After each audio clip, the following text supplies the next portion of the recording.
لوگوں کے لیے حساب کا وقت نہایت ہی قریب آ گیا ہے، جبکہ یہ غفلت میں پڑے ہوئے ہیں، منہ پھیرے ہوئے ہیں سارے لوگ۔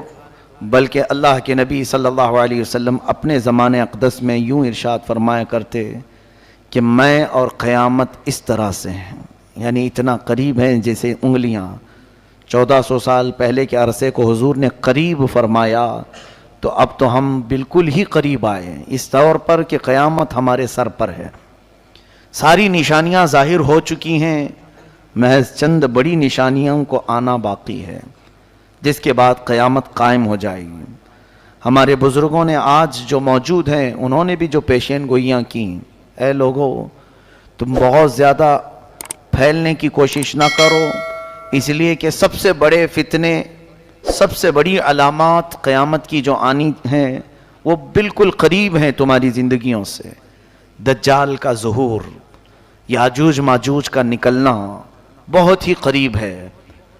اللہ تعالیٰ قرآن میں آج کی اس پارے میں ہم نے یہ بھی پڑھا، حتیٰ اذا فتحت یاجوج و ماجوج، یاجوج ماجوج کو کھول دیا جائے گا۔ یہ کوئی دو آدمی نہیں ہے، ایک بہت بڑی فوج ہے، بہت بڑی فوج، اتنی کہ انسانوں سے بھی زیادہ ہیں۔ اور یہ جب دنیا میں داخل ہو جائیں گے ان کو اللہ تعالیٰ نے جزیروں پر قید کیا ہے۔ سد سکندری قرآن پاک میں اس کا بھی ذکر آیا ہے، کل 16ویں پارے میں ہم نے پڑھا تھا۔ حضرت ذوالقرنین ایک بزرگ ہیں جن کا تذکرہ آیا ہے، سکندر ذوالقرنین، اللہ نے ان کو پوری دنیا کی بادشاہت عطا فرمائی تھی، تو ان کو اللہ تعالیٰ نے حکم دیا تھا کہ یہ یاجوج ماجوج اس زمانے میں بہت فساد مچاتے تھے کہ ان کو قید کر دو کہیں پر۔ تو لوگوں نے آپ سے کہا قالوا یا ذا القرنین ان یاجوج و ماجوج مفسدون فی الارض فہل نجعل لک خرجا، یہ زمین میں اتنا فساد مچاتے ہیں تو آپ ہمارے لیے کوئی ان سے نکلنے کا راستہ بنا دیجئے۔ تو انہوں نے ایک دیوار بنائی تھی جس کا ذکر قرآن پاک میں ہے۔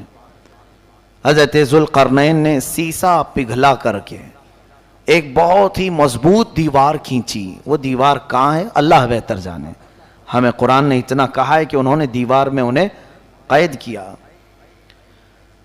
اور آتونی زبر الحدید حتی اذا ساوا بین الصدفین وقال انفخوا حتی اذا جعلہ نارا قال آتونی افرغ علیہ قطرا، یہ ذکر جو ہے ان کے دیوار بنانے کا ہے۔ پہلے اس سیسے کو پگھلایا گیا، آگ بنی، پھر اس کو مضبوط کیا گیا، پھر دیوار تعمیر ہوئی۔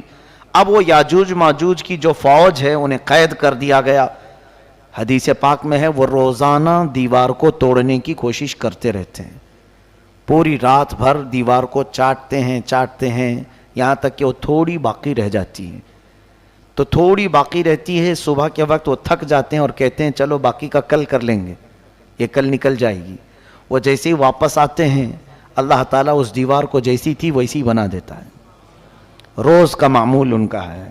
اور پھر فرمایا گیا کہ اخیر میں وہ یہ کہیں گے، پوری دیوار کو چاٹتے چاٹتے یا توڑتے توڑتے قریب کو پہنچ جائیں گے، تب وہ یوں کہیں گے انشاءاللہ کل تو ختم ہو ہی جائے گی، اللہ نے چاہا تو وہ جس دن وہ کہیں گے تو پھر وہ دیوار ٹوٹ جائے گی، انشاءاللہ کا استعمال کریں گے۔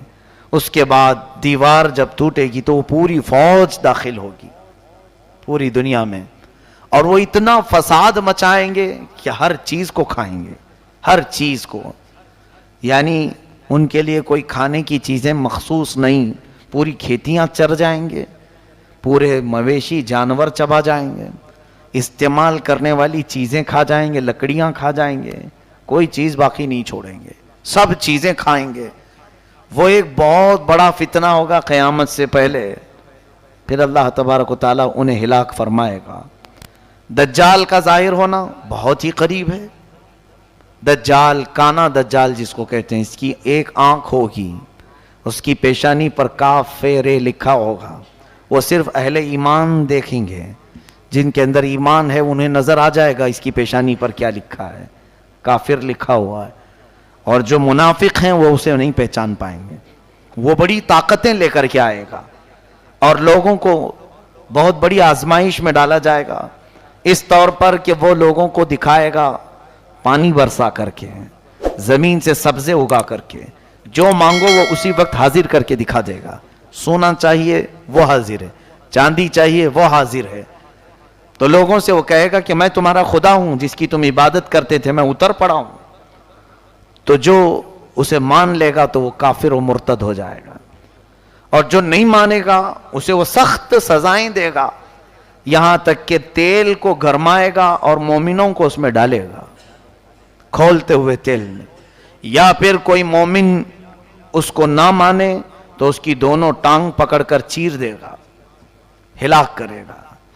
اس طرح سے سخت اذیتیں دے گا ایمان والوں کو، لیکن اللہ جس کے ایمان کی حفاظت کرے وہ دجال کے فتنوں سے محفوظ رہے گا۔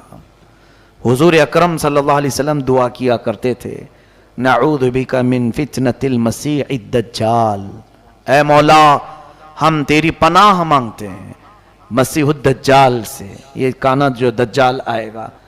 تو اے لوگوں آپ بھی دعا میں مشغول رہیں، اس لیے کہ وہ زمانہ نہایت قریب۔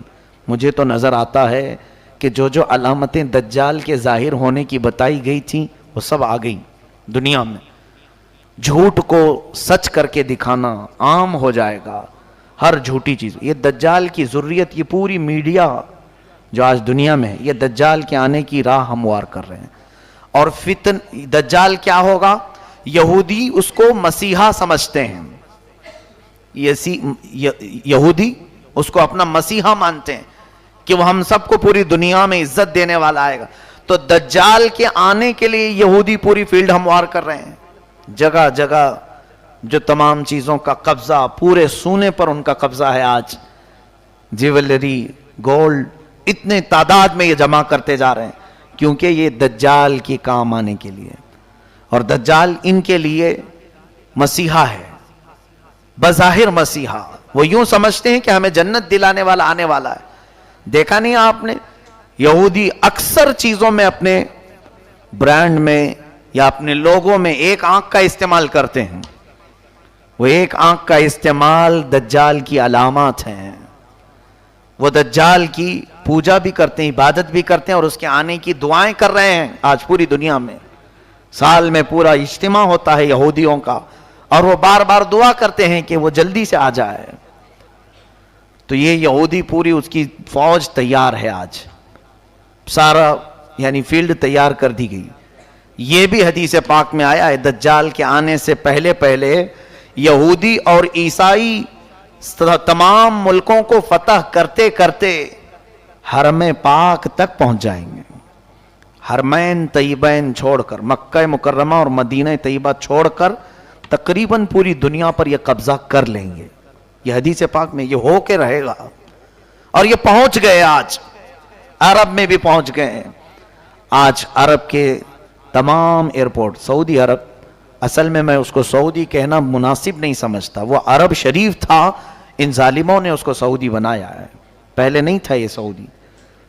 اس کو انہوں نے اپنے خاندانی نام سے ملک کو تجویز کیا ہے۔ وہ عرب ہے، حجاز ہے حضور کے زمانے کا۔ وہاں اب تقریباً سیکورٹی کے تمام معاملات بادشاہوں نے اب اسرائیل کو دے دیا ہے، یہودیوں کو دے دیا ہے۔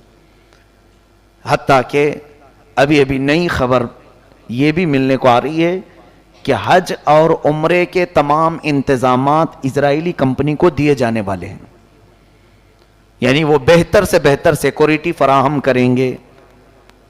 کتنے سالوں سے، کئی 100 سالوں سے اسرائیل کا اور عرب کا کوئی تعلق نہیں تھا، سفارتی تعلق نہیں تھا۔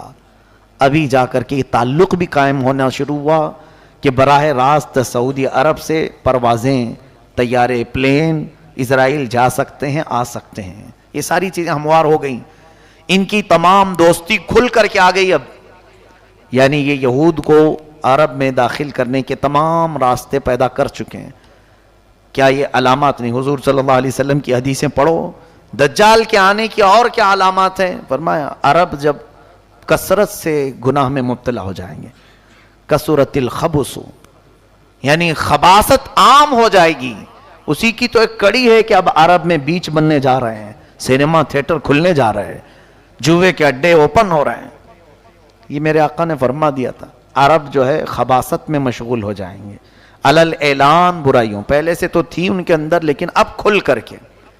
یہ دجال کے آنے کی بڑی بڑی علامتیں ہیں.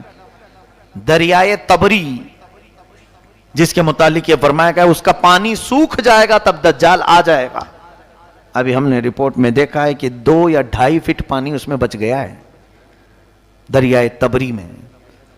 یہ تمام چیزیں اتنی قریب ہیں اور میرا مولا فرماتا ہے اقترب للناس حسابهم وهم فی غفلت، بہت ہی قریب آ گیا ہے لوگوں کے حساب کا وقت جبکہ یہ غفلت میں پڑے ہوئے ہیں. ایسا لگتا ہے کہ کچھ حساب دینا ہی نہیں ہے. قیامت کے آنے کے آثار تمہارے لیے سب چیزیں جو میرے آقا نے فرمایا سب کھل کر کے آنے لگی. پھر کیوں ہم واپس جانے کی انتظار میں نہیں؟ اپنے لیے تیاریاں. آج دیکھیں بچہ بچہ گھر میں اپنے ماں باپ سے ایک چیز پوچھتا ہے، عید کے میرے جوڑے کون سے ہیں؟ ماں باپ یا پھر تقریباً آج اکثر لوگوں کو آپ کسی مارکیٹ میں ہی دیکھیں گے، سارے بازار بھرے ہوئے ہیں آج. کیوں؟ عید کی خریداری ہے. عید میں پہننا تو ہے میاں، ابھی عید تو 15-20 دن باقی ہے لیکن تیاری اب سے شروع ہے. ٹیلروں کے پاس جانا اور پھر اپنے سجنے سنورنے کے سامان لینا، یہ سب چیزیں ہو چکی. تقریباً عید آنے سے پہلے پہلے سب کے کپڑے تیار ہیں. گھر میں کیا بننا یہ بھی تیار ہے، گھر میں کیسے سجاوٹ ہوگی یہ بھی تیار ہے، سب تیار ہے. ایک دن کی عید کے لیے ہم مہینہ بھر سے تیاریاں کر رہے ہیں.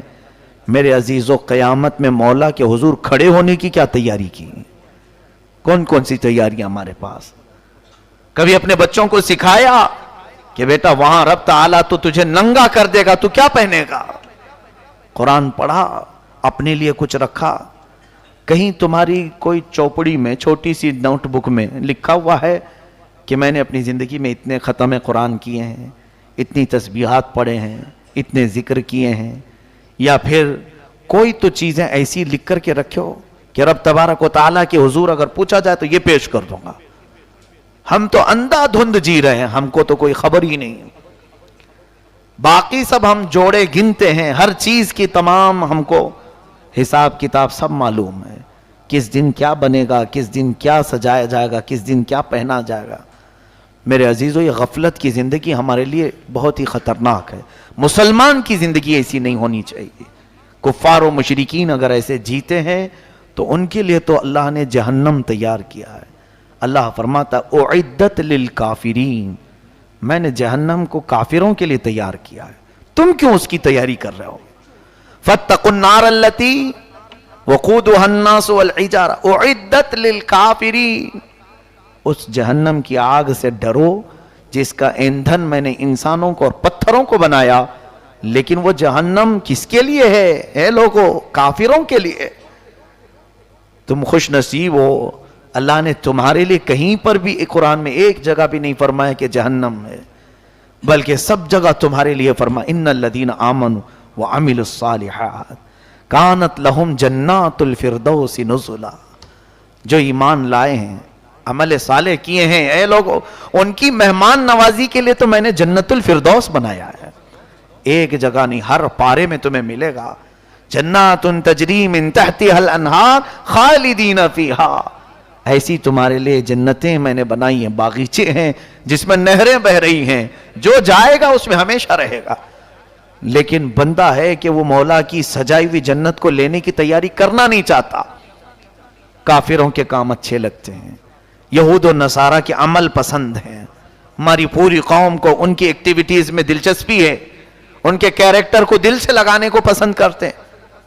باقی رہی بات مصطفیٰ کریم صلی اللہ علیہ وسلم نے جو اخلاق کریمانہ دیے تھے، اور اسی لیے وہ سچ فرمایا تھا میرے آقا نے، دنیا میں ایسے جیو جیسے مسافر رہتا ہے، بہت جلدی تم چلے جاؤ گے یہاں سے، اور ہمیشہ کی زندگی کو کیوں یہ چھوٹی سی زندگی پر قربان کرتے ہو؟ یہاں جتنا بھی عیش کرو گے عارضی ہوگا، ٹیمپرری ہوگا. ارے دیکھتے نہیں یہاں کپڑے بھی پرانے ہوتے ہیں، دیکھتے نہیں یہاں پر چیزیں بھی پرانی ہو جاتی ہیں، بہت جلدی پرانی ہوتی ہیں. اور تم دیکھتے دیکھتے ابھی تمہاری جو جوانی ہے وہ جھریوں میں بدل جائے گی. ابھی چہرے پر رنکلز آنے شروع ہو جائیں گے، دانت جھڑنے شروع ہوں گے، بال سفید ہونے لگیں، کمر جھکنے لگے گی. دنیا کا تو قرار ہے ہی نہیں کسی چیز پر، بہت تیزی سے تمہارے اندر تبدیلی لا رہی ہے. کیا اپنے پچھلے حالات دیکھتے نہیں؟ ذرا شیشے میں جا کر دیکھ لینا، چند دن پہلے یا چند سال پہلے تمہارا چہرہ کیسا تھا، آج کیسا ہے؟ بدل رہا ہے کہ نہیں بدل رہا؟ بوڑھے لوگ اپنے چہرے دیکھیں، کیا ان کے بال کبھی کالے نہیں تھے؟ کیا ان کے چہرے جگمگاتے نہیں تھے حسن سے؟ بہت جلدی تمہارے چہروں پر بھی جھریاں آ گئیں، بدل گئے. تو کیوں یہ نہیں سمجھتے کہ یہاں کی کوئی چیز میں قرار ہے ہی نہیں، پائیداری ہے ہی نہیں؟ بہت تیزی سے دنیا ہماری ساری چیزیں بدل دیتی. لیکن مولا فرماتا ہے جس کو میں نے جنتی لباس پہنایا وہ کبھی پرانا نہیں ہوگا. جنتی جو بھی اندر جائے گا وہ کبھی بوڑھا نہیں ہوگا. جو جوان ہے جوان ہی ہمیشہ کے لیے. وہ پائیداری ہے، اس کے اندر استقرار ہے، قرار ہے. ان تمام چیزوں کو چھوڑ کر بندہ اپنی غفلت میں جی رہا ہے.